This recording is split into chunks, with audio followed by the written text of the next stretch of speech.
The interesting thing about Groupama was that the boat performed extraordinarily well in flat water and in the light and medium conditions.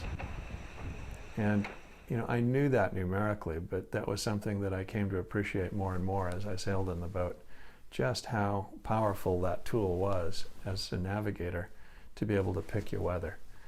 And so it's an interesting thing. The boat, because of its performance in the light medium air, you have this huge incentive to find light medium air and flat water to sail the boat in.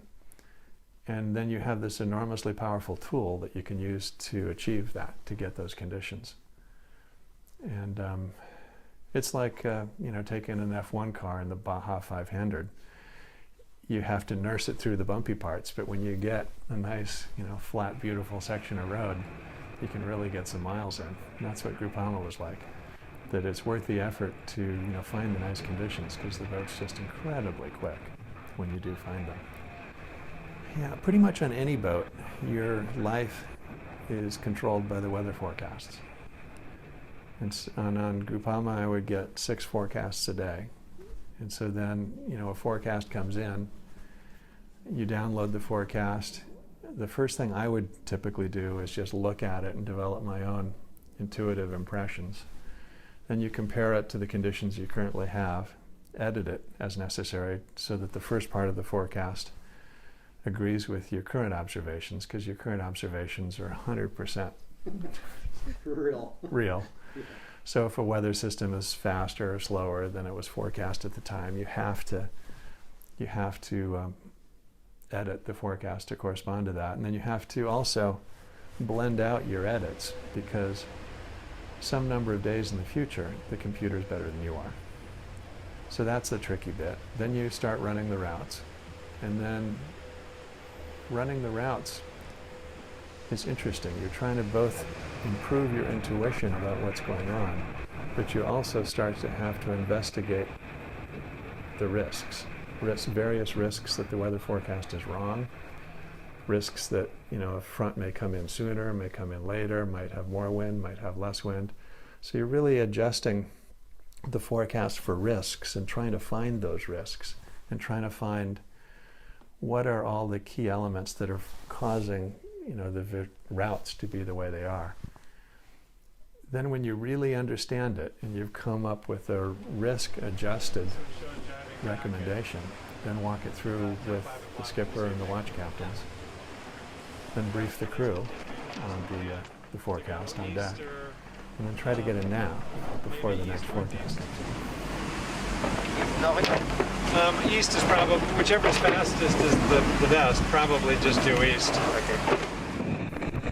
In the French sailing world, everybody's a navigator because they've all come up through single-handed sailing. And at the level of Groupama, they're all very good navigators. And that means they're quite interested. And so there'd be a lot more company in the nav station, as the French guys would want to take a look. And occasionally I'd have to say, I got a problem here, or I'm too busy.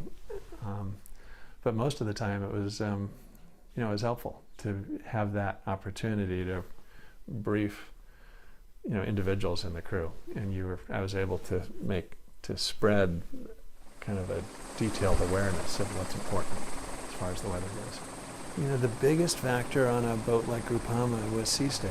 And the interesting thing that, emerges from the course selection is that you're willing to sail a lot of extra miles to get the sea state and the medium wind that you're looking for, because the boat is so much faster when you get those conditions. So you're willing to sail quite a long course to get those conditions.